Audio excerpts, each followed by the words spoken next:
And then so as I continued to deepen my relationships with folks in my church circle, I was able to start meeting people that maybe professionally were not anywhere near close to what I was doing, but spiritually and the whole of who they were as a person was much farther along than me. And I was able to start surrounding myself with people like that. And that continued to manifest into better and better relationships. And then me getting more comfortable with just failure or my shortcomings, being able to be open with that, and then reaching out to people that I maybe didn't know, but liked what they were saying or heard that they were good people to meet, and would just put myself out there and say, hey, like, I've heard great things about you. I'd love to meet you. Can I take you to coffee? Can I buy you lunch? I want to learn more about you, and, just kind of go from there. And I've done that. Welcome to Authentic Conversations. I'm your host, Ryan James Miller, and I believe the way to freedom, fulfillment, and success ultimately comes by living as the most authentic version of yourself. If you're ready to live the life you've dreamed of, you're in the right place. All right, what up, everybody? Welcome to another episode of the podcast. I am excited today. I have Jason Pearl with me. I love, ask everybody. Sometimes I'll have a pre-call with people. Other times I won't. Sometimes I remember the context or content of the pre-call. Other times I don't. And so, as you probably have learned by now, this podcast is really free flowing. There are very few, actually just one kind of preloaded question to start it off. And so sometimes I don't even know how to introduce people. And so I was asking Jason, how do you want me to be, or how do you want to be introduced? And he shared a lot of different things with me. But one of the things that I loved was he said, I'm a faith and family first guy. And you listening to this podcast, that is near and dear to my heart.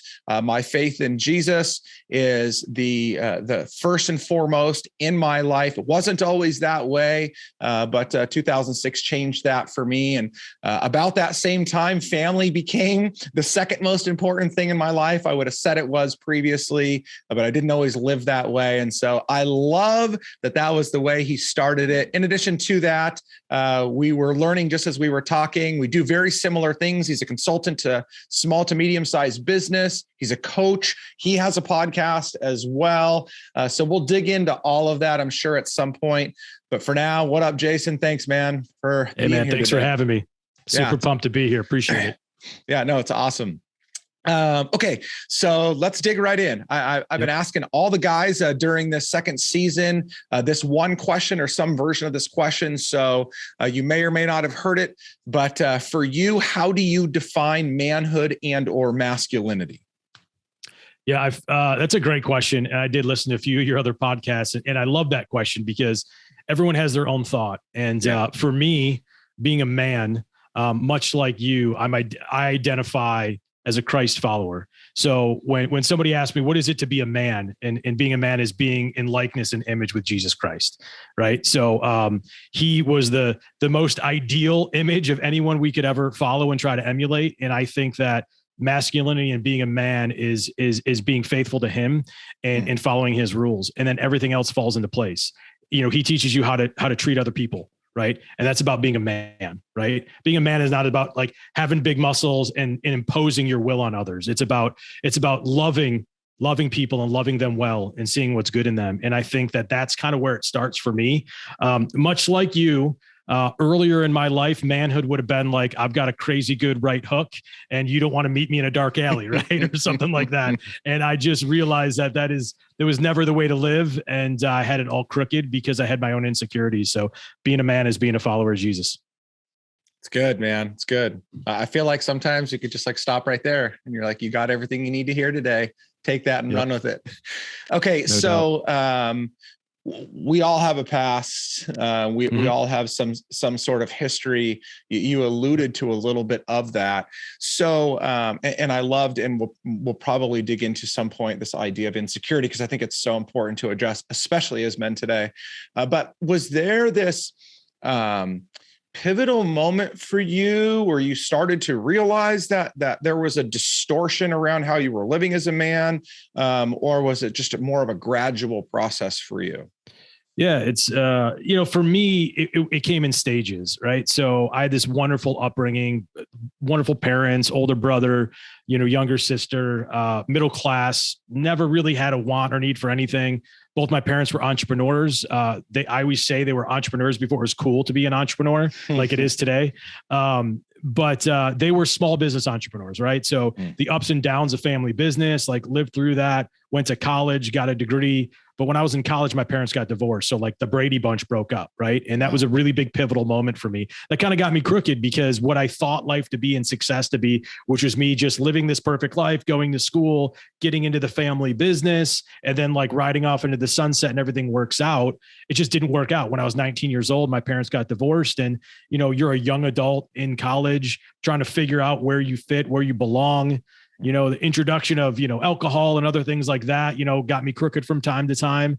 But, as I continued on, met my wife in college, and we've been together since 1998. And we just kind of walked, did everything you're supposed to do. You got engaged, got married at 25, pregnant by 26, kid came out at 27, my oldest daughter. And, it was this survival mode. She was staying home. I was a provider, and I just was kind of hollow inside, if I'm being honest, right? I mean, I was just kind of like, I was punching the ticket. I was doing what I thought being a man was, providing, right? But I was kind of emotionally void in a lot of things because I was stressed about money. I was stressed about what I could provide. I was stressed about climbing the corporate ladder, balancing my time between my family, my business life, your college buddies that, maybe aren't at the same path that you're on, and they want to hang out and do all these things. And I was just super conflicted. And I lived in that kind of world for probably 5 years, I think, just trying to keep my head above water. And then my wife kind of, we've always known Jesus. We both grew up in a church, but having a personal relationship with Jesus was very different.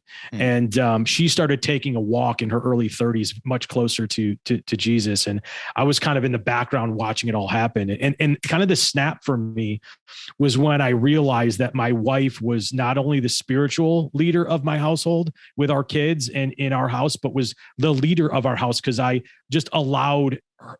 Not that there's anything wrong with us co-leading, but I was just not where I was supposed to be.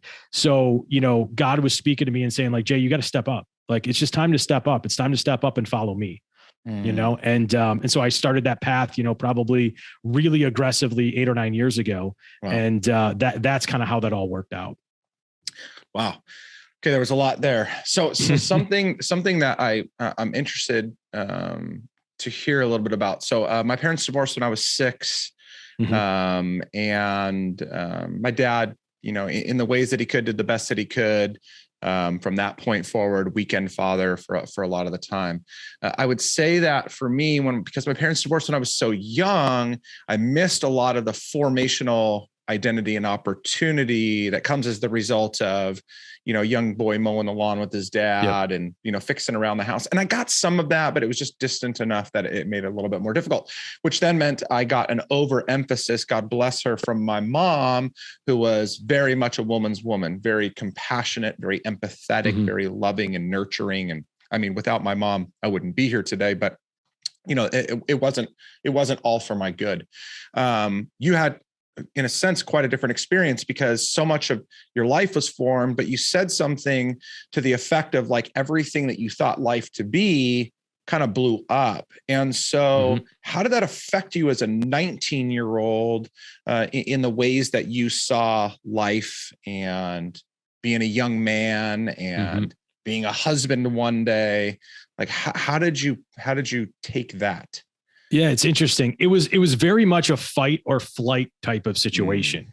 And I say that because for me at the time, I had idolized both my mother and my father, and they're both wonderful people. And one of the reasons that I made it out of that in my own kind of form of self-destruction when I was in that moment was both of my parents were very respectful of each other and very much rooting for the other one. Right. Like when my mom moved out of the house, my father bought her all the furniture in her new home. And like, there was just a respect. He said to me one day, he said, Jason, your mom and I may not be together anymore. He's like, but she's still the mother to my children and still the first love of my entire life. And I'm not going to allow her and allow you to see her struggle when she doesn't deserve that, So that was pretty cool to go through that process. And conversely, my mother said very similar things. And although I'm sure that they did not agree about a lot of things behind closed doors, they still parented.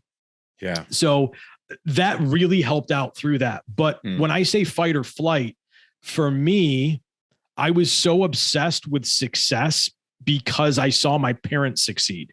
So for me, it became well, now I'm not going into the family business, right? So that means I have to have a whole new plan. And as a 19-year-old, that you're still going to college and going to business school, I'm thinking, okay, well, now I got to figure this out, right? So for me, it became laser focus on trying to figure out my next steps. Right. Sure. And I, and you put this in college, I'm in a frat and like all these things, right? You're just you're dealing with all these issues separately. And it just kind of manifested over probably the next 5 years of fight or flight. And I would fight for some things and I would ignore other things. And it was just kind of like an up and down thing. My image professionally was always probably pretty good, but what was going on in my head outside of work was a whole bunch of jumbled mess and insecurities. So why do you think that it was easy or easier for you to continue to excel and keep up this image professionally, but personally it was so damaging and so much more of a struggle? Because I thought that if I tried to dig into the stuff that I didn't like, it would affect the other stuff. Right. I was like compartmentalizing, which I think a lot of men do, right? They just kind of compartmentalize the things in their life. Like, this is what I'm supposed to do. And this is how I'm supposed to do this. At home, maybe I'm a mess or, I'm not being the man I'm supposed to be, but like, I'm going to compartmentalize that here when I go do this and I go to a family function or whatever. So I think for me, it was just compartmentalization. And I just figured out how to be really good at each one of those things on the outside. And then it just took, years of me breaking down and not being the man that I knew in my heart I should be, that kind of drove me to really making some big changes. And during that season of life specifically, did you have a community of guys around you? Was there a group of friends that was around you? And, if so, I see you nodding your head, like how did they help you or hinder you as you navigated that season of life prior to really kind of getting it, once you were married? Right. So I had, I've always been fortunate to have really good friends. Right. And I think a lot of my friends were similar to me in the sense where, from an age standpoint, right, they're all just they were in that ascending stage, right? Ascending in business, ascending in their family life, right? Their more responsibilities are coming. So I think I had a great group of friends. I still have a great group of friends that I was able to emote to and talk with. But if I'm being honest, I didn't have anybody that I think had it figured out that I could emulate, right? So I didn't have that mentor, right? I had a lot of people that cared about me. And that's no knock on who was around me at the time. Yep.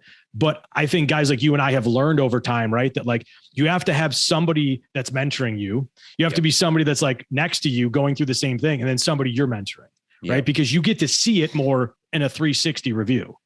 Yeah. Yeah. For me, one of the things that was so interesting was, I always wanted to be the smartest guy in the room. I always wanted to be the one that was the farthest ahead of the curve. I mean, at least from all of my group of friends that I was really close to, I was the one that kind of hit quote unquote success first. I was probably the one that, made six figures first. I was also the one that saw it all blow up first too. So, so not all the first were good, but I used to think that like that made me feel really good. There was so much pride in that. I loved like some of those guys I still hang around with today. Unbelievable guys. Like they would die for me, do anything for me. But that environment, as the result of what I did, it failed me in the sense of there was really nobody. And because I was distant from my dad for a long period of time, during that kind of formational season of life. I didn't have that either. So yeah, I mean, it's interesting how, we often surround ourselves with like-minded people, with people of similar stages, because obviously those are the people that are the most fun to hang around with, and we get along, and everything's good. But then when the shit hits the fan, we don't really have anywhere to go because everyone's figuring it out together. Yep. Agreed. And so at what point do you start to see that you need somebody smarter than you around you to kind of start helping drag you up to the next level?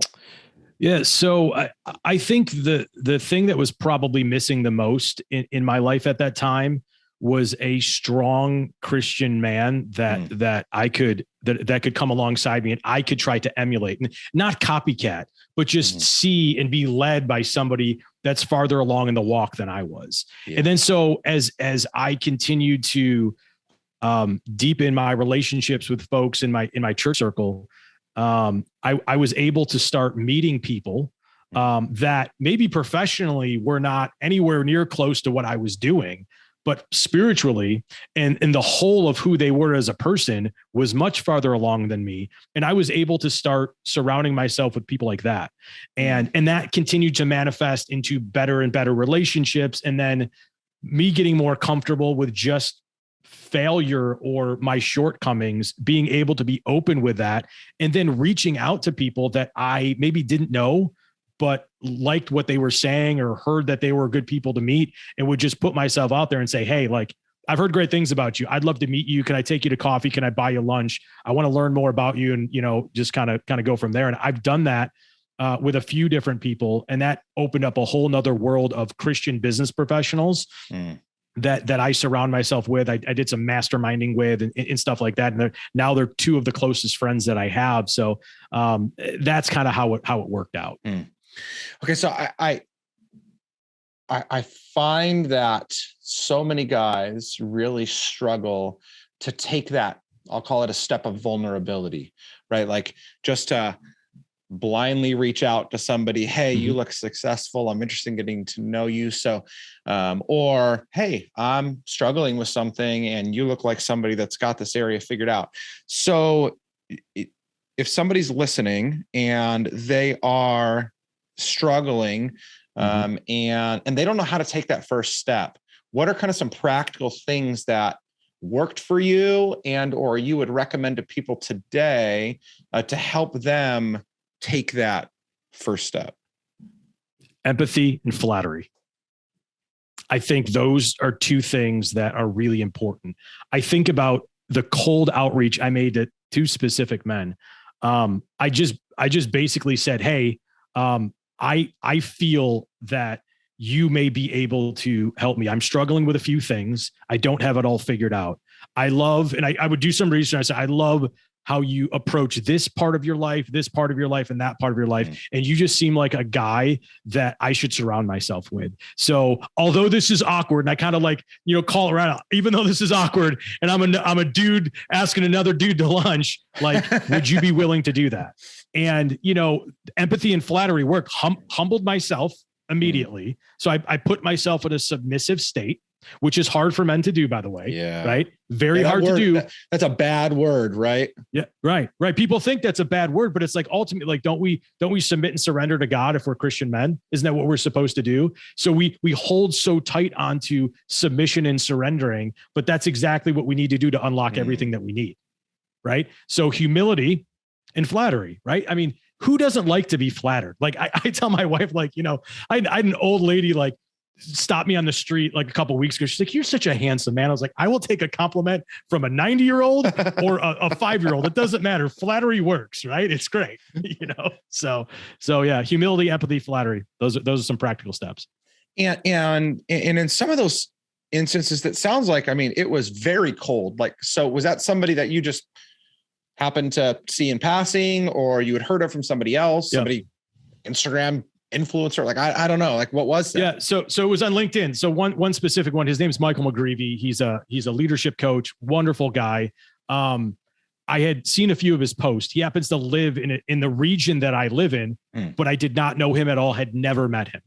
And he had posted a couple things, and a few people that I knew had liked the post. So that's why the algorithm of LinkedIn served it to me. And then I started liking what he was posting. And then I just reached out. One post just kind of hit me and I was like, you know what, this is the time. This is the time to reach out to this guy. The post spoke to me. I'm going to do that. Right. It's funny. It's actually how you and I met, right? Like I came across one of your posts. I posted on it. You're like, hey dude, thanks for posting. It's like, I posted a couple more times. You're like, hey, like, all right, I kind of like what this guy's saying. I kind of like what that guy's saying. And then all of a sudden we're here talking on a podcast. So it's just about engagement and just being open to open to not knowing what the future holds and not being able to control it, but just taking that leap. Yeah. I think that's so good. I think that's so wise. I also empathize with all the guys that are listening and thinking right now, like, hell no, am I ever going to do that?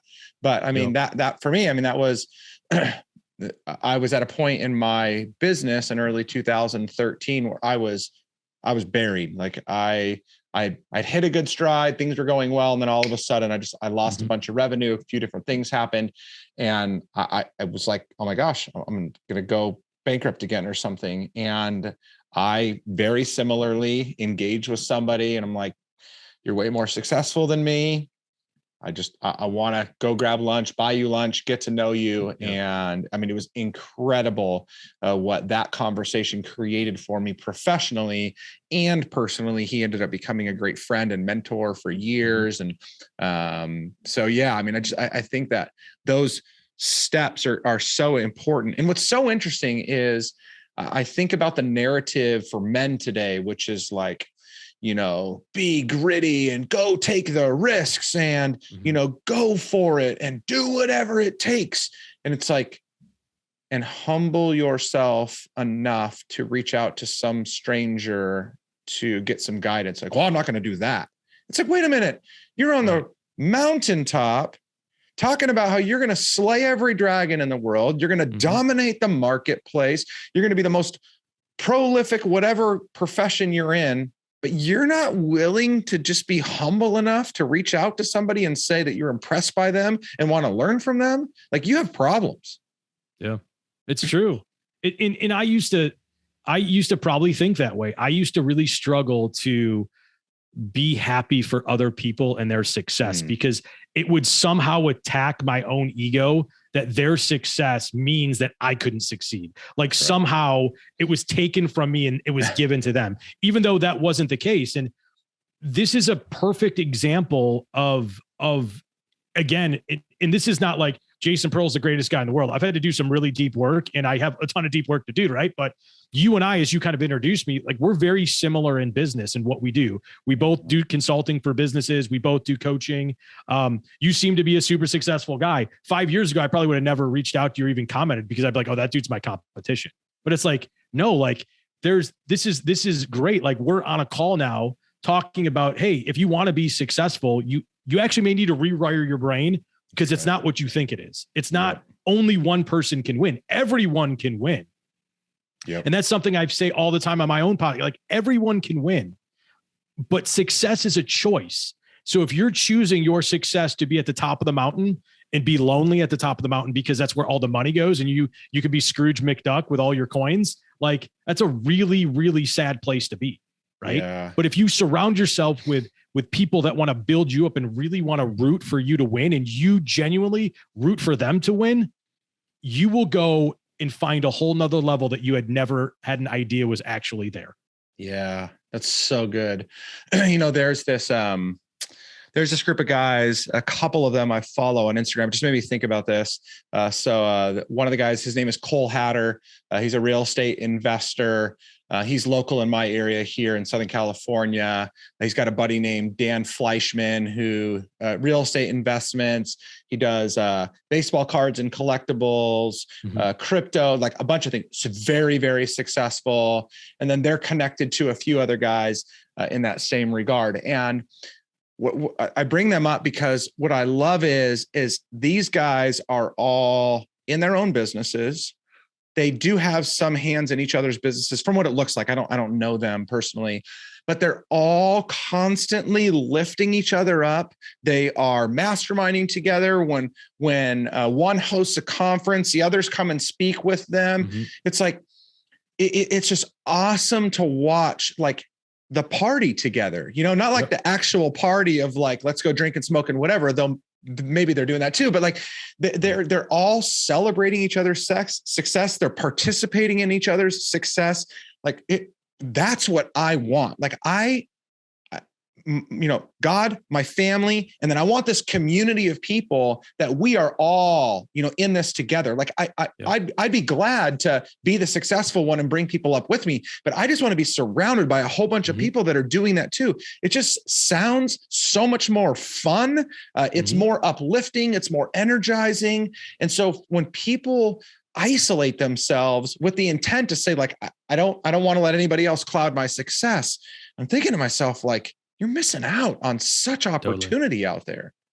Totally. Yeah. And, and it's one of those things where when you surround yourself with those people that are like-minded, that are either more successful or same, when you actually get deep with them, you may find that maybe they're great at, they're killing it in one area, but maybe their spiritual life is struggling a little bit. And maybe you're trying to emulate what they're doing in a business standpoint, but maybe you can help lift them up in that area, because no one's perfect. We all kind of have these levels at different times of how things work. No one's perfect, and no one is ever operating at a 10 out of 10 in every area of their life 100% of the time. It's just not real. Right. Yeah. And that's what I think.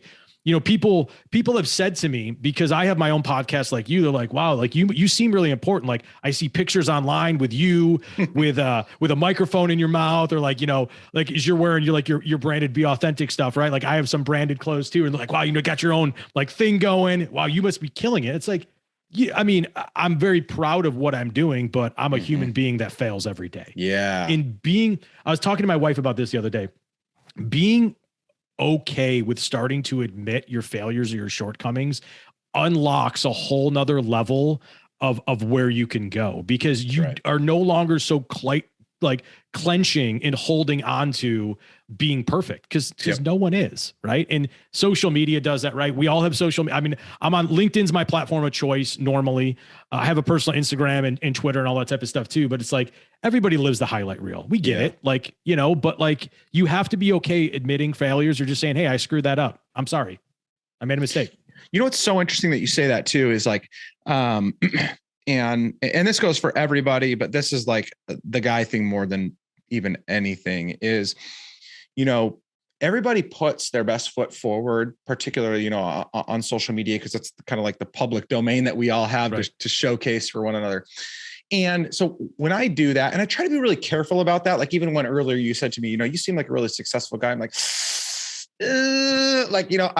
I'm really happy with my life, but man, like on a scale of 1 to 100, I'm at like 3, like a long way to go. So, but I'll put that out there, and people enjoy seeing that stuff, and they'll be happy for me, and you get the clicks and whatever. But I am very open and transparent about my struggles too.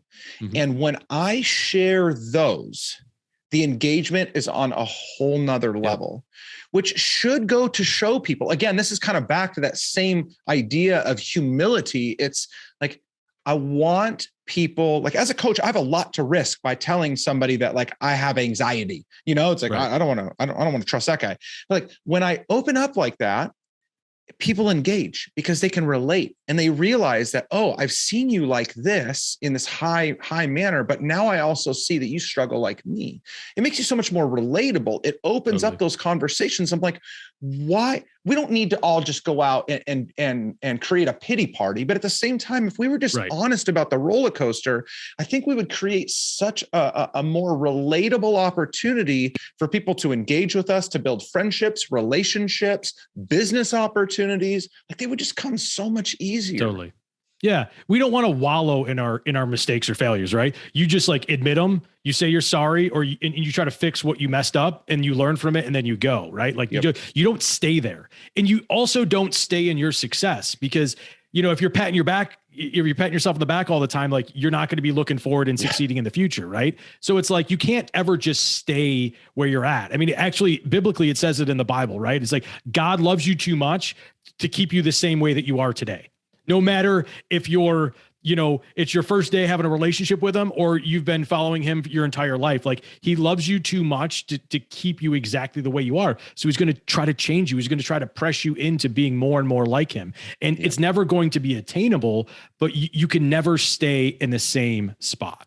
Yep. So good. Yeah. Okay. I didn't not want to touch on this. And this was one of a word you used very early on. You used the word insecurity. Sure. And so here is another no in manhood world, right? Like we fear that so much. So I kind of want to hear from you. So you've been on this journey for a long period of time. And I think it would be easy for us all to talk about the insecurities we used to deal with. But I'm sure there's still some presence. And so as you think about your life today, like you're walking this path with Jesus, which is far better today than you were then. You're on this path with your wife, far better today now than you are then as a father, far better today than you were then as a coach and consultant. Right. But where do you live? And I'm not even asking you to necessarily open up the kimono as much as just to say, like, are you dealing with those insecurities today? And if so, like, how do you deal with them? Because again, I think that's another practical area that men specifically, really have a hard time addressing. Sure. Yeah. So I'll be super open. So number one, insecurity is like, when you do what we do, like 5 years ago, I started my own consulting firm, right? Being a coaching consultant. I started it with, on a whim. And I had no clients, no parachute, had debt, and had very little savings to kind of bridge me from where we were. I said no to an almost $200,000 a year job about a week after I started my consulting firm. And I just really felt the Lord was pushing me to just do this because it wasn't just about helping other businesses make money. It was a lifestyle choice that I was trying to make. I knew I wanted to invest more in my marriage and as a husband and, being a father to my kids, and I just needed space. I mean, I was obsessed with making other people successful, and that obsession hurt me and it hurt my family. Right. So when I switched this and it went over and now fast forward 5 years, I mean, every year I've grown my business and that's great. And I'm super blessed for all of that. The insecurity is like, when is the other shoe going to drop? Right. Like when, it's like, am I really as good as I think I am? And I've been proving for 5 years, or when is the other shoe going to drop? So that's number one, insecurity. And I think a lot of business people can relate to that because sometimes success seems like almost like a fantasy. It's like, do I really get to do this every day? It's like, do I get to like do this podcast in the middle of the day, in my house? And you drive my kids to school every day and work remotely and all this stuff. So you wonder where the other shoe is going to drop. So there's insecurity number one. Insecurity number two is like, for me, I've always thought I had like this, there's a switch in my mind where it's like, you start having success and you want to put your foot on the gas and I'm worried about becoming the person I used to be. Right. Because once you start having success and you start seeing it, you connect with other people that success, you could be like, well, I could go do this and I could go do that. And I could go make this money and go make that money. So it's like, that's a second part of the insecurity. How I stay grounded, which is the other question that you said from those two insecurities I just shared, behind me is a scripture. And it's John 15, specifically John 15, 5-8. But my life verse is John 15, 1-12. And it's the vine and the branches where Jesus says, remain in me and remain in my word. Right. If you don't remain in me, you don't remain in my word, you're like the branches that fall off, right, and get thrown into the fire. But if you remain in me and remain in my word, I'll give you whatever you want to as long as it's to my Father's glory. Right. So John 15, 1-12 is what I pray on every day. Wow. Every single day in some way, shape, or form, I read that verse or I sit in my office and I look at that and I thank God for everything he's blessed me with. And I ask him to give me opportunities to glorify him every single day. And if you want to challenge yourself as a Christian man, ask God to put you out of your comfort zone. And if he believes you're up for it, he will, and it'll rock your world. It'll rock your world. And I have been doing that because that's how I keep my insecurities and I keep myself grounded in Christ. Because if I'm not grounded in him, I may as well be like one of those branches that gets thrown in the fire because greed's going to take over me, gluttony, like whatever it is, it's going to take me over because that's the way of the world. That's what we live in today. Yeah. And the devil's real. And he's going to come try to like, get me off my rocker of praising Jesus. And that's the only way I stay sane. Yeah, man, that's so good. It's so fascinating that you shared. First of all, both of those insecurities, boy, do I relate. Even the application of abiding in Christ and really living our life to his glory. And so Wednesday mornings, I meet with a group of about 12 to 15 men from my church for just men's study. So right now we're going through a book by Tim Keller on prayer. But this morning, one of the final things in there, and I just want to read it because it was just it weighed so heavy on my heart. It was this question of reflection. And it says, am I doing what I do for God's glory and the good of others? Or am I being driven by fears, need for approval, love of comfort and ease, need for control, hunger for acclaim and power, or the fear of other people?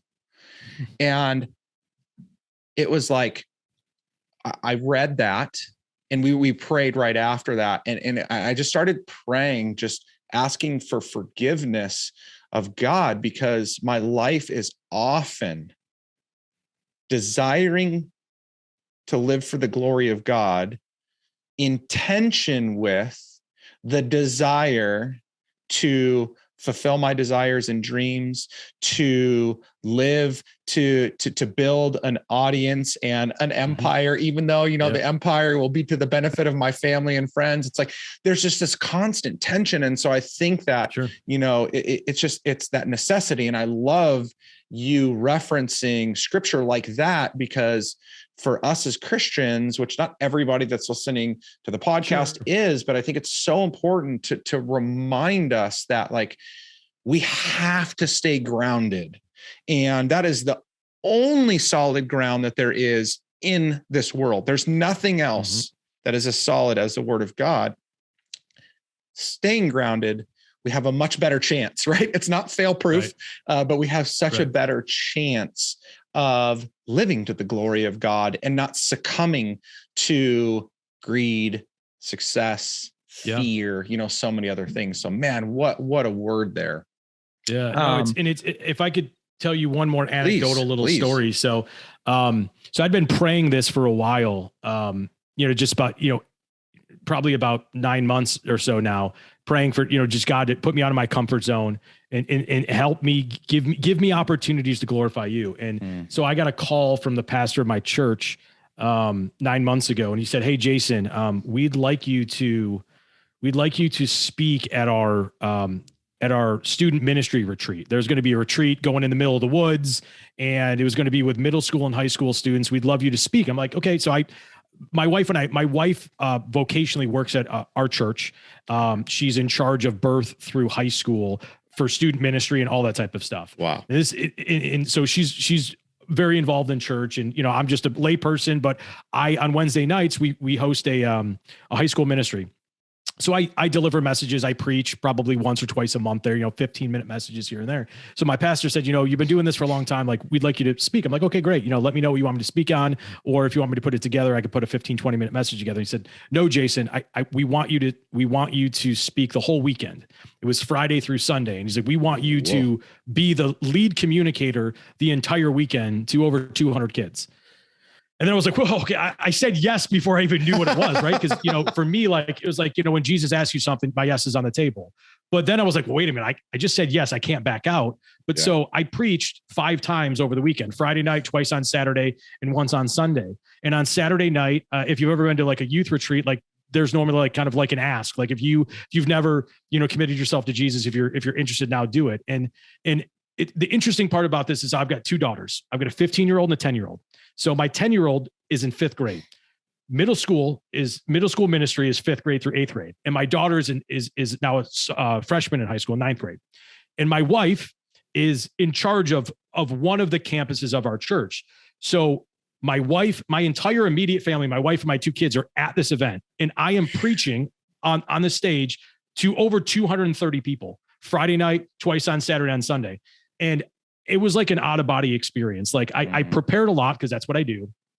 But then like God just spoke through me, and it's almost like I blacked out, I felt like. And on Saturday night, 31 kids gave their life to Christ. Wow. And it rocked me to my core, because it wasn't Jason Pearl and his charisma and the way he speaks that did it. It was what God put on my heart to share.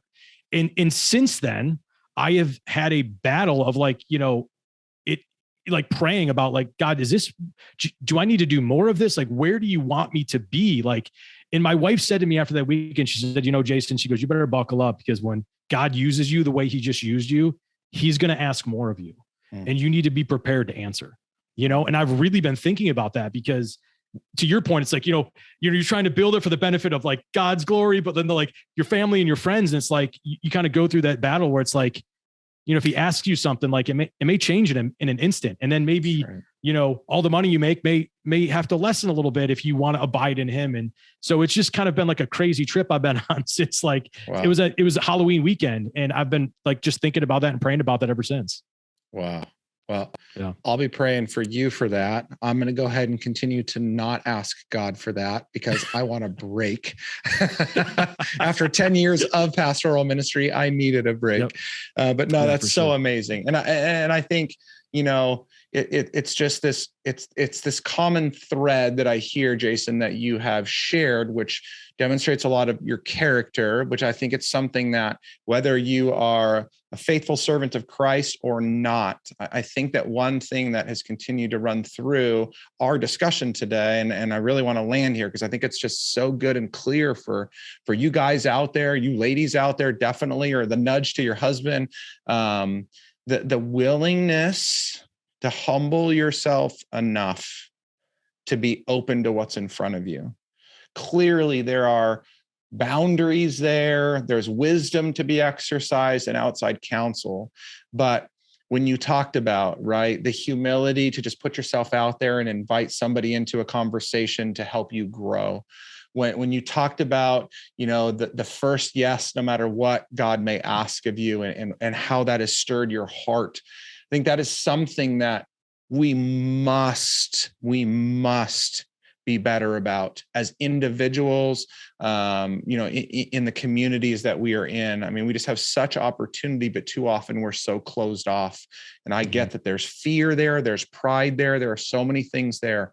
But when we are humble enough to just open our minds to what's possible, I really do believe that's where our dreams are made.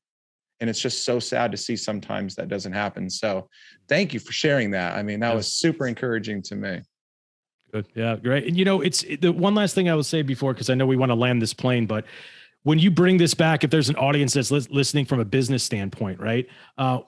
Everybody's trying to succeed in something, or they're trying to lead others to succeed. And ultimately, throughout this journey that I've been on, I was able to put some words around how people can lead in a more effective way. And I call it head, heart, and house. First thing you have to do is you have to understand what's going on in your head, how you're made up, what is in your heart, what lights you on fire, what you're passionate about, and what's going on in your home. Because people oftentimes, for business purposes, they think about their head and their heart, but they're not considering their home. And the home is the thing that can make your decision-making more erratic. It can take your character and put it off kilter, because if there's something stressful happening in your home, it changes everything. So as an individual, if you're listening, and if you haven't gone through and audited in yourself what's going on in your head, what's going on, what's stirring in your heart, and what's happening in your home, if you go and sit and do that, you're going to find where the demons are in your life. Right? Whether it be professionally or personally. And then when you can start shining a light in those areas, both professionally and personally, that are affecting your performance as a father, as a husband, as a mother, as a wife, as a business person, as an employee, it doesn't matter. But if you start shining lights internally first, everything you do externally is going to be exponentially better. And I think that's something that we all need to think about and do. And just because you and I maybe have already done this, it doesn't mean you don't continue to do that. You still need that flashlight. You still need to shine the light into those corners. Every damn day, man. Never, it can never end. There's just no way, because it's not that then I get stagnant. It's I regress to a place where I want nothing to do with. Yeah, for sure. Jason, man, that was awesome. I'm just, super appreciative of, having no idea, where conversations are going to go and to lead down a lane like that. I think is so powerful. I think there's just so much opportunity as people are listening to take action. So thanks, man. I appreciate the time, the willingness to connect like this. Yep. And I hope that we get to do it more. Yeah, man. Me too. I really appreciate it for everyone listening. You'll be praying for y'all. Awesome.